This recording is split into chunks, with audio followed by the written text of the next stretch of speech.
welcome to a special episode of To The Point. My guest today is the new HRD Minister, and this is Mr. Javadekkar's first formal proper interview after A, his promotion to the cabinet, and B, taking charge of the powerful Human Resource Development Ministry. Mr. Javadekar, you've become HRD Minister at a time when many people felt that your predecessor had ruffled feathers and perhaps rubbed people up the wrong way. And there's a whole list of people that she seems to have rubbed up the wrong way. People in your own ministry, the PMO, by some accounts even cabinet colleagues, and a lot of academics.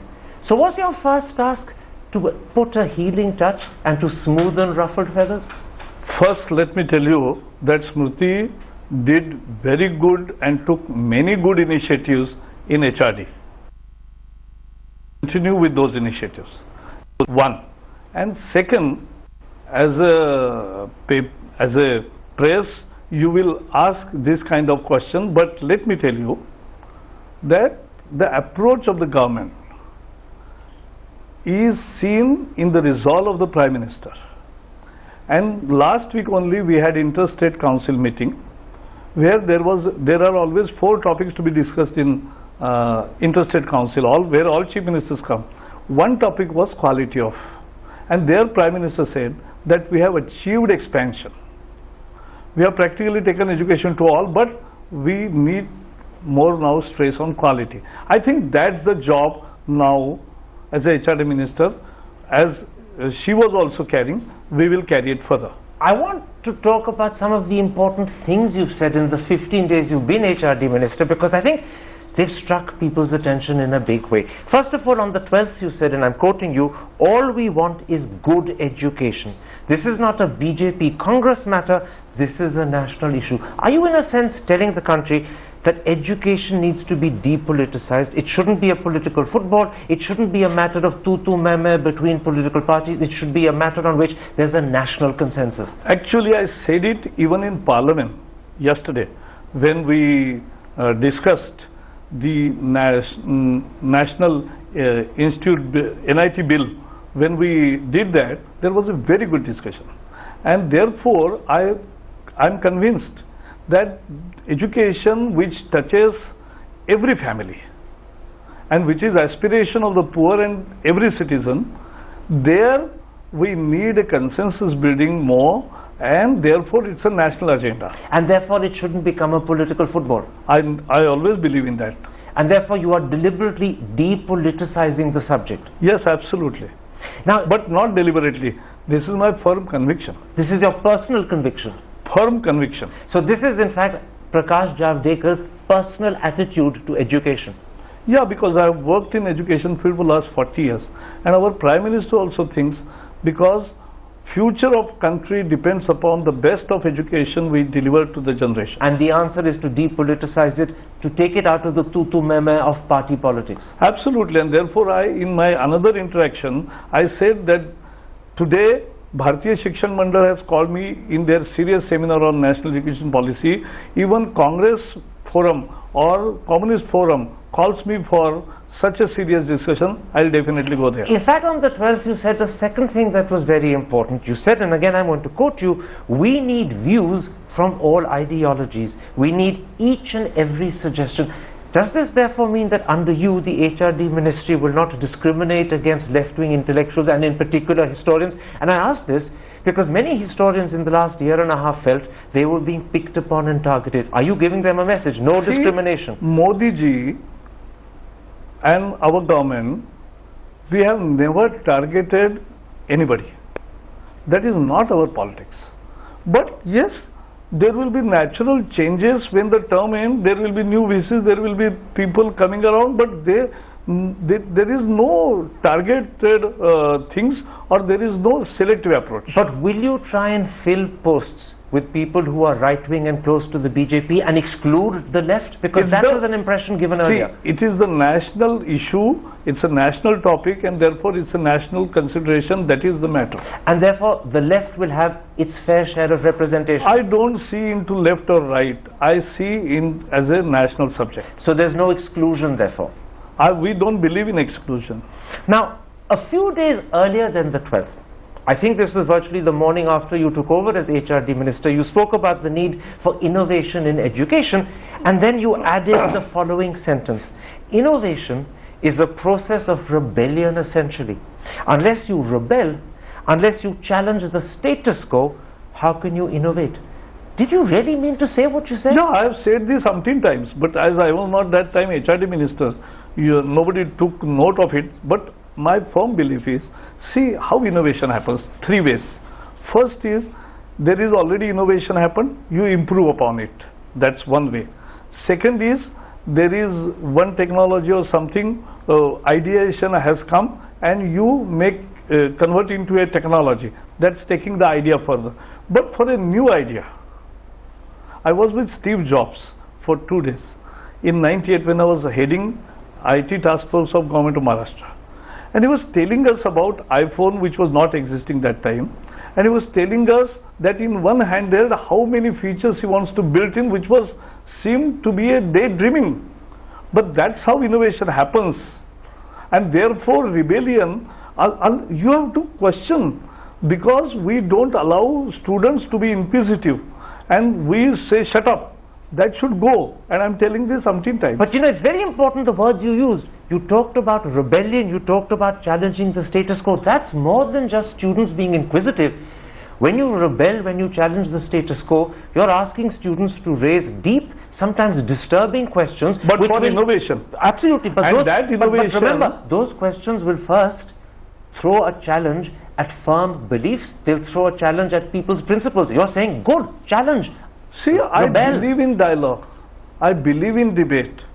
I want people to discuss freely, and we are ready. My philosophy is, I will convince you, or I'll get convinced. But you know, I don't ever believe I've heard a senior Indian politician call upon young students to rebel and challenge the status quo.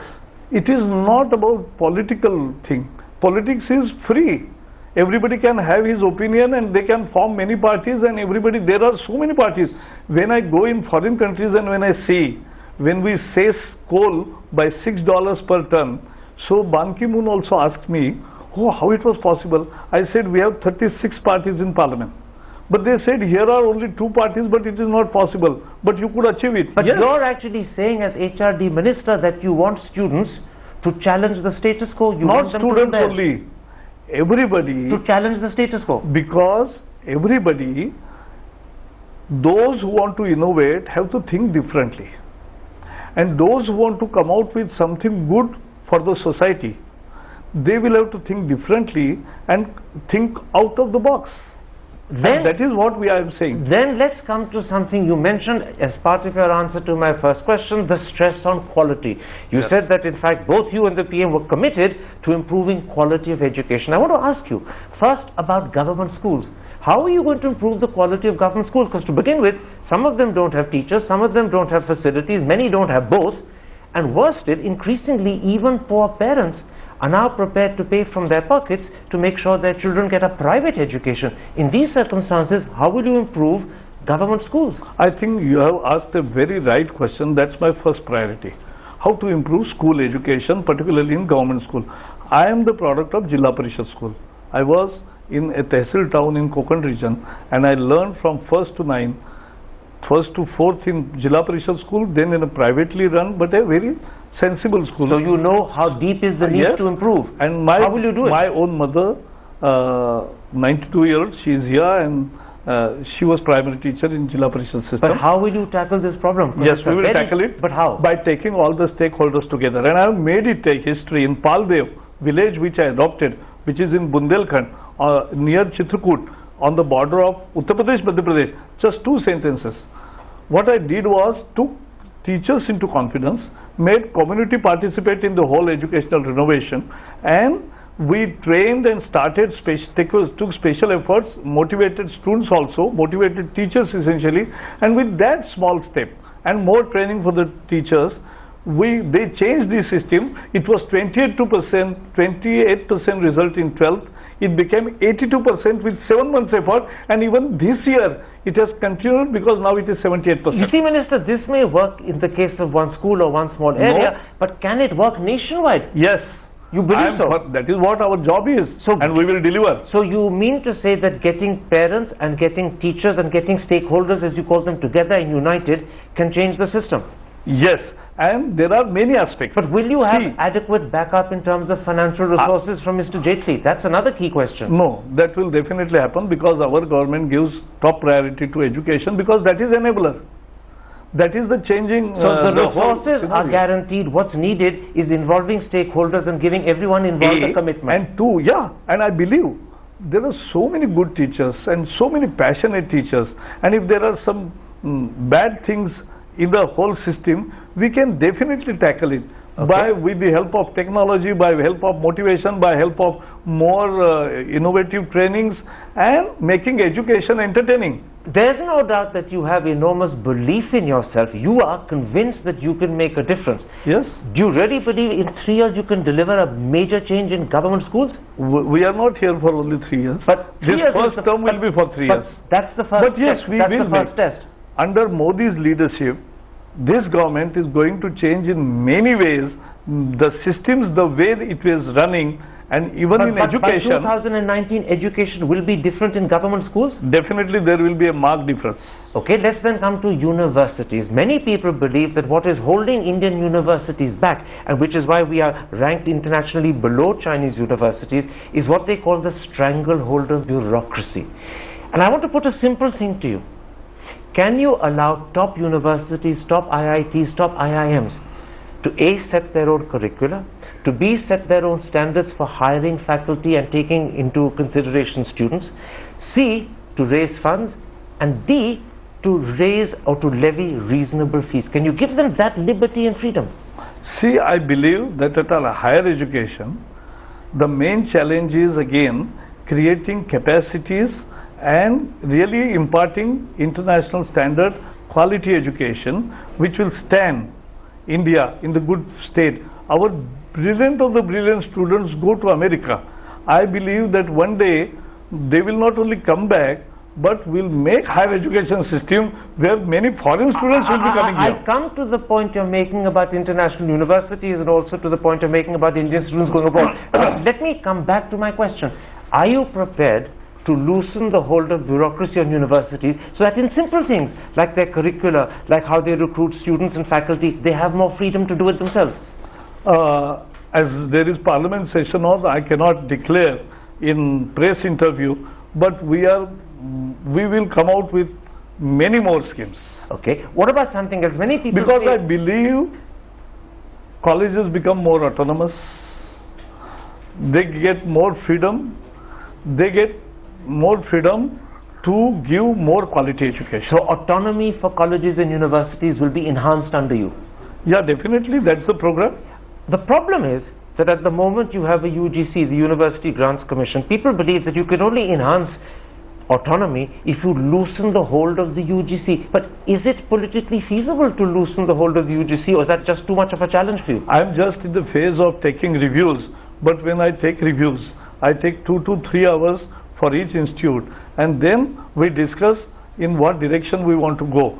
And in education, let me tell you, we will go to cabinet on many issues because this belongs to everybody. We have interministerial consultations, and every of my senior colleagues. That I understand. Yeah, but so when you do your reviews 2 to 3 hours at a time, is the UGC and its functioning and its powers also being reviewed?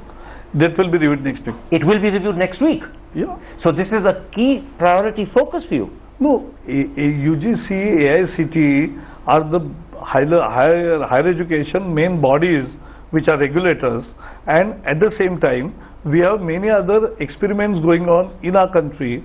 We will review all these things too. Review means not for changing but to understand first, and then we will take it the natural course. And that could include changes. You're not excluding changes. No, the change is a constant thing. Absolutely. Now you mentioned also the fact that you want international standard universities. There's no doubt that the Prime Minister is very keen that the major Western universities should be allowed to set up campuses in India. Unfortunately, your predecessor made this a bone of contention. No. Will you take a more accommodating, let me tell you, Smriti ji, let me once I'm again not criticizing her. I'm asking if your attitude will be different. I am telling you, even I was member of HRD committee when Kapil Sibal was, and he brought in foreign collaboration, But the bill got stuck in Parliament. No, but let me tell you, as a Oscar Fernandez was chairman, we all worked together in standing committee and we gave a unanimous report on various suggestions. So I know what was the issues, and we will Let me ask definitely... a simple question. I know that because Parliament is in session, you can't make a policy announcement. I also know you don't want to criticize your predecessor, and that's understandable. But let me ask you a simple question. Is Prakash Javadekar, the new HRD Minister, in favor of permitting major Western universities to set up campuses in India? There is a foreign education partnership program. Already in 2012, there were orders and it is working under it. We'll definitely see how is the progress and what needs to be done. The newspaper says that the Prime Minister's office is very keen that foreign universities should have the maximum autonomy to function in India. Are you in agreement with that? No, don't believe every time the newspaper reports. So in other words, it's not true? No, I'm not saying that. What I'm saying that every time newspaper report is, it should not be based. I can tell you that yes, there will be more interaction. How in our system it fits. There is already 2012 decisions, and now 3 years on, we will definitely see where it has progressed. Let me ask you a simple question. In 2019, when Mr. Modi and you face the country again, will there be 1 or 2 foreign universities with a campus in India? No, it is not just foreign university campus. I can tell you that higher education level, there are tremendous things coming up which will make education available anytime, anywhere, on one side with the help of technology, and on the other way, there will be a very enhancement of quality at all levels of higher education. So once again, there will be a fairly dramatic change in higher university, higher education levels and standards in India? Definitely. You're absolutely confident? Yes. Politicians often make big boasts. This is not a boast, is it? It is not boast. Okay. You mentioned also a moment ago about the importance of bringing back to India some of the best students that tend to go abroad to study. We have 4 or 5 examples of some of the best economic brains who've gone abroad to study. There's Raghu Ramrajan, there's Arvind Subramaniam, there's Arvind Panagriya, there's Kaushik Basu, but there must be thousands more in different fields. Yes. Will you make a real effort to bring them back? And I'll tell you why I ask. Because many people believe the regeneration of Chinese universities began with China attracting back its intellectuals. Can you do the same? I know very well that China's initiatives have paid off, and I believe that anybody's initiative. Already with Modi as a Prime Minister, people, or the Indian diaspora, and particularly young people, are already thinking of coming back to India. Well, they think maybe, but whether they actually do depends upon what terms you set. What terms can you set to encourage them? We will have very good architecture for all such people, and let me tell you one I know thing. you can't reveal details because Parliament is session, but this is again something you're working on. It's a priority for you? Definitely, for 2 reasons. A, we have to create Center of Excellence by inviting, and we have already started GAN program, as it is public, that foreign faculties also. But come back to the Center of Excellence. No, so that is what I am saying. How Center of Excellence becomes a reality? When you have that kind of... Will you bring people from abroad to India? Both things, both ways. Our own people and even foreign faculty. So you will actually not just permit, but you will create an environment where foreign professors would prefer or choose to come and work in India for 5 years. Already they have started, and that's a good GAN program. And you will take this further? Yeah. And more importantly, I was chairman of working group on IT for masses in 2000. We negotiated with MIT, Massachusetts Institute, a project called Media Lab Asia, and then it was started. We were to invest 1,000 crore rupees. So Atalji, after coming back, asked me what we are importing. I said we are importing the research culture, the research environment, the research freedom, which many times... I'm very happy to hear you make that particular point, because one of the things that academics had noticed in the last year or so, that actually it was becoming increasingly more difficult for professors to come and research, for professors to come for seminars. Just the visa was becoming more difficult to get, and that was putting off foreign faculty, foreign academics. But actually under the GAN already there are many people and programs are approved. I'm asking you a simple question. Will you make it easier for foreigners to come and research, to come and teach, to come and study? It depends upon, no, see, the visa is a different regime. It doesn't. But you can speak to the ministry. No, but if it is, there are some reasons. It is different reasons, but not for academics. See, we believe in more concrete interaction. See, one. So you will challenge academics to come. See, one good initiative which we will now launch very soon is the digital library network. I was just taking review of it. See, 15 lakh books of 52 eminent libraries throughout the country. Okay. It will be available to you. These are wonderful things you're saying. Let me end this section by putting a simple point to you. If you're really genuine, and I personally believe, judging your conviction, judging your passion, that you are genuine. But if you're really genuine about A, depoliticizing education, B, bringing in people of all ideologies together, and C, creating a national consensus, then let me make a suggestion. Why don't you organize a 2 or 3 day conference of academics, scholars, scientists, social scientists, and a whole range of people, so that they can come and share with you their thinking about renewing education and reviving Indian education, and give you a chance to listen and learn. It's a good suggestion, and there are many occasions where such kind of conferences happen, and I'll definitely participate. I want to listen to everybody, and I offered yesterday in Parliament one thing, that we have already kept the input for the new education policy on the website, but for convenience I will be delivering on Monday the hard copy of that inputs, and I want MPs also to respond, and both houses have said that they want to discuss new education policy, and you're happy for that. And I am said we are okay with that. I get the impression from everything you've said that Prakash Javadekar believes major reforms, sweeping reforms are necessary in Indian education, and many will hear that and welcome it. The only thing I want to ask you is my impression correct, or have I jumped to the wrong conclusion? No, let me tell you. The four corners of any education policy for a country like India are accessibility, that is reaching out to all. Number two, quality. Number three, third is affordability, and fourth is accountability in the whole system. And that means that you will tackle all four with equal priority. Yes. And accountability will not be forgotten. No. Because often in India accountability is forgotten. No.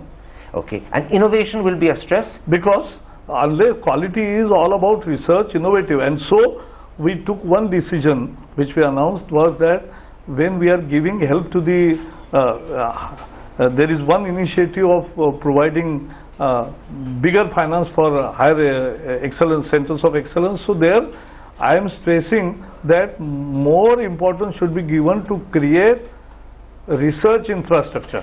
Research will be a priority within the overall emphasis on education and quality. Mr. Javadekar, let's take a break at that point. When I come back, I want to switch from HRD and education and talk to you about two topical issues that are at the very top of the political agenda today and facing the country. We'll be back in a moment's time. Stick with us. In part 2, we're going to talk to Mr. Javadekar about Kashmir as well as about the BJP relationship with Dalits in UP.